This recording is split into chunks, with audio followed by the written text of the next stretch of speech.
अब मैं देश के सामने ये रख रहा हूं कि क्या सुशांत और दिशा दोनों राष्ट्र की सेवा कर रहे थे।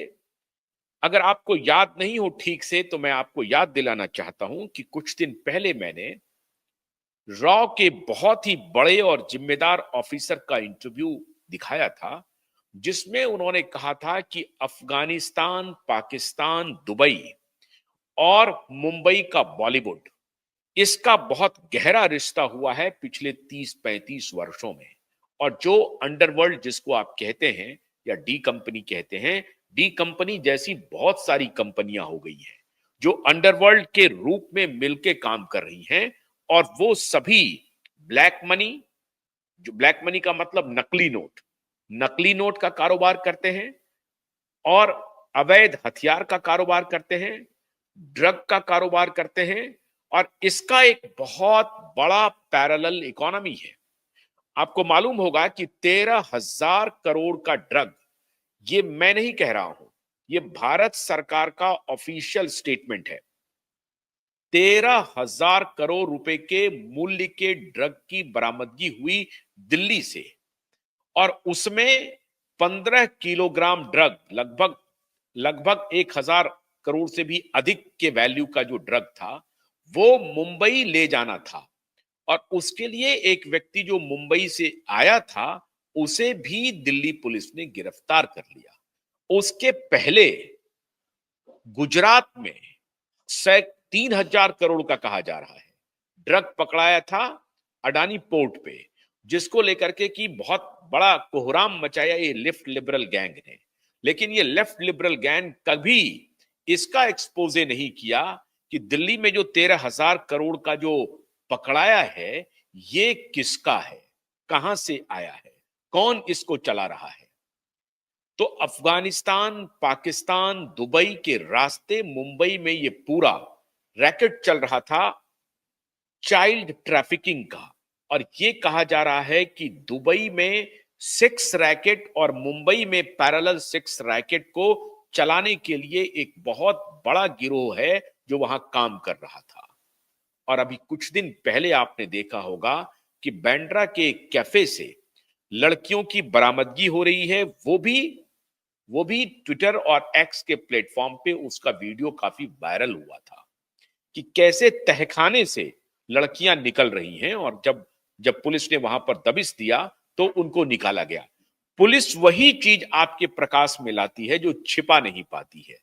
बाकी जो चीज को छिपा पाती है वो छिपा ले जाती है। और परमबीर सिंह इसमें बहुत ही माहिर था।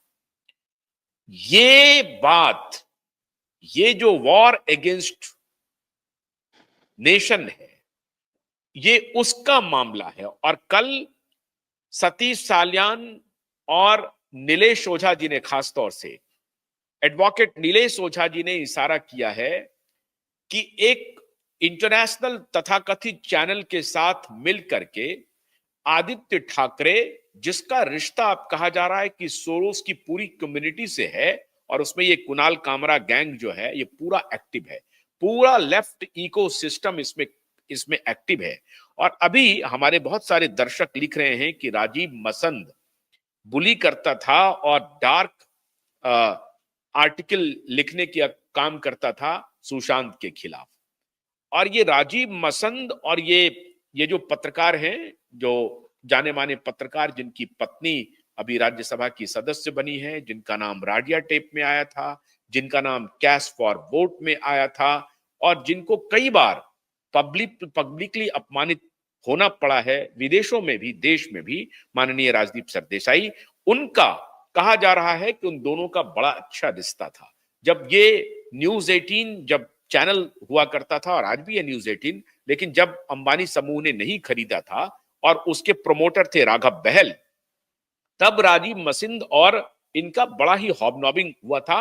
और ये राजीव मसंद आज भी एक्टिव था। बाद में राजीव मसंद ने कहीं पर, हमने देखा नहीं एग्जैक्टली, लेकिन उन्होंने माफी मांगी थी। ये जो हमारे दर्शक लिख रहे हैं, जो दर्शक जानकारी दे रहे हैं, ये मैं आपको बता रहा हूं। ये बात सच है कि कुछ पत्रकारों ने सुपारी ली और पोट्रे, अभी भी देखिए कि सत्यमेव जयते का नाटक चलना शुरू हुआ।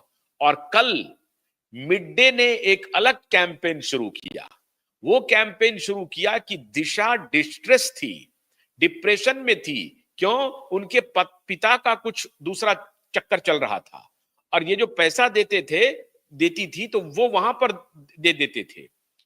मतलब इस तरह का वीसीएस कैंपेन ये मीडिया वाले कर रहे हैं। जनता की अदालत में सारे फैक्ट्स को मैं रख रहा हूं, और आपसे बढ़ करके कोई अदालत नहीं है।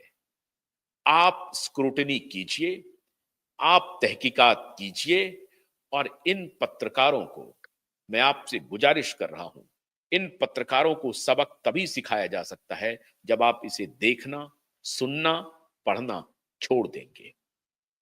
इनके लिए यही सजा होगी। मैं हैरान हूं उस मीडिया समूह से कि किस प्रकार से ऐसे ऐसे पत्रकार को रखे हुए हैं।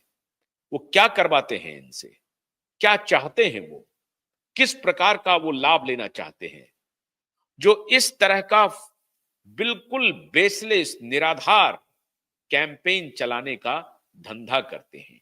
ये तो आपके पास है। अब उस धंधे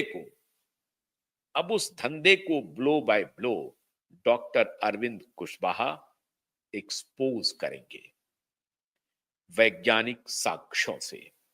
डॉक्टर कुशवाहा, अब मैं आपके सामने रख रहा हूं, प्लीज अब आपका जो आज का एक्सप्लेनेशन है वो इन पत्रकारों के मुंह पर करारा तमाचा होने वाला है। डॉक्टर कुशवाहा।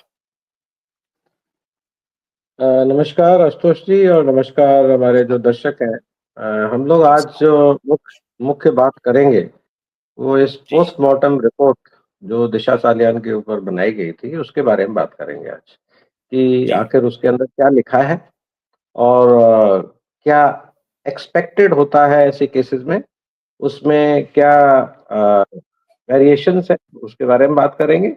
और जो इसके बारे में जो एक साइंटिफिक जो व्यू पॉइंट है वो हम लोग रखने की कोशिश करेंगे। तो राइट। पोस्टमार्टम एग्जामिनेशन कभी भी किया जाता है तो दो हालात में किया जाता है। पहली बात तो ये जानने के लिए आखिर जो मौत हुई वो किस कारण से हुई, यानी कि जो मौत का कारण अपरेंटली बताया जा रहा है क्या वही है या कुछ और दूसरी चीज है।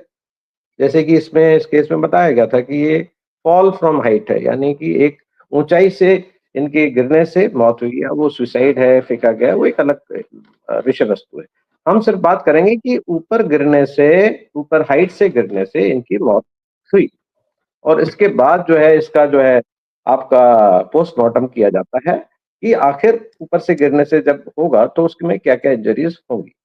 इसके बारे में हम लोग बात करेंगे। तो ये पोस्टमार्टम रिपोर्ट जो हमें शेयर की गई है, जैसे कल जिसके बारे में हम लोगों ने बात की थी, नीलेश ओझा जी ने भी और आपने भी, ये तारीख है 11 जून 2020 की।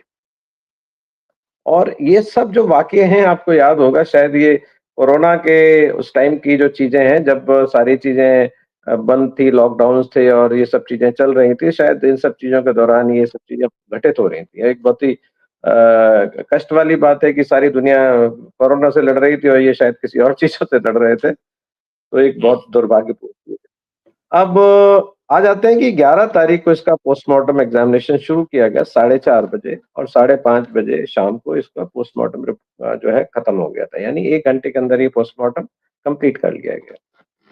60 मिनट में। 60 मिनट में, जो मतलब थोड़ा-सा मुझे कम लग रहा है, क्योंकि शायद जो भी अगर डिटेल्ड इंजरीज अगर आप करना चाहेंगे, क्योंकि पोस्टमार्टम एग्जामिनेशन का टाइम शुरू होना चाहिए जब आप बॉडी को पहली बार देखते हैं। उसके दौरान जो उसकी पूरी नोट करते हैं, पार्टिकुलर्स नोट करते हैं, वो सब उसी में आ जाएगा। और उसके बाद उसका जो काट-छाँट करते हैं, आप कह लीजिए जो हम शव विच्छेदन जिसे हम बोलते हैं, अगर हम वो करते हैं, तो उसमें डिसेक्शन करते हैं और उसमें टाइम लगता है। जैसे कि खासकर अगर हम ब्रेन को ओपन करना चाहेंगे तो उसमें एक प्रक्रिया होती है जिसमें सौ का इस्तेमाल होता है, और उसमें जो आरी होती है उसके द्वारा और एक तार होते हैं उसके द्वारा उसको काटा जाता है, उसमें वक़्त लगता है। तो और उसके अलावा फिर आपको बाकी जो बॉडी है उसको भी खोल करके देखना होता है, यानी कि आपने बॉडी को सेंटर से खोलना है, ऊपर से और नीचे तक, और उसके बाद आपको थोरेसिक कैविटी खोलनी है, फिर आपके इंटेस्टाइन्स खोलने हैं, आपका एब्डोमेन खोलना है, और इस सब में उसमें सैंपल्स भी कलेक्ट करने होते हैं, उसको नोट करना है। तो इसमें मेरे ख्याल से थोड़ा वक़्त ज़्यादा लगना चाहिए आम तौर पर 1 अनलेस घंटे में कोई। हो सकता है? बताइए, क्या ये 1 घंटे में पॉसिबल है, डॉक्टर कुशवाहा? नहीं, मैं तो इस समय को, जैसे मैंने आपको बोला, मैं तो कम मानता हूँ, लेकिन जो मैं आपको अपने अनुभव के आधार पर बता रहा हूँ कि आम तौर पर हिंदुस्तान में, जैसे मैंने कल भी बोला था, एक पोस्टमार्टम की जो प्रक्रिया है, वो एक बहुत ही लचर प्रक्रिया है, और इसमें बहुत ही लूप होल्स हैं, और ये बहुत ही बेढंगे से की जाने वाली प्रोसीजर, जिसमें बहुत अच्छे से फॉलो नहीं होते हैं, और इसी कारण से ये एक बहुत बड़ा एक जो है मुद्दा बन जाता है, जिससे कि पूरा केस का जो डायरेक्शन है इन्वेस्टिगेशन का और उसका कंक्लूजन का, वो काफ़ी इफ़ेक्ट हो जाता है। और इसीलिए शायद पोस्टमार्टम के जो एसओपीज़ हैं, वो इतने रिफाइंड अभी तक नहीं हो पाए हिंदुस्तान में, और होने चाहिए, जिसमें कि ये जो लूप होल्स हैं, वो कवर किए जा सकें, और इसमें आने वाली जो प्रॉब्लम्स हैं, वो उनको सॉर्ट आउट किया जा सके और उनको आगे ना हो। हमने कल ये बात करी थी। अब रिपोर्ट पे बात करते हैं सर, रिपोर्ट पे। हाँ, अब रिपोर्ट उसको पे आ बताइए। जाते हैं, हम लोग रिपोर्ट पे आ जाते हैं। तो ये 1 घंटे में तकरीबन इनको पोस्टमार्टम कंप्लीट किया गया। अब इसमें सीरियल नंबर 5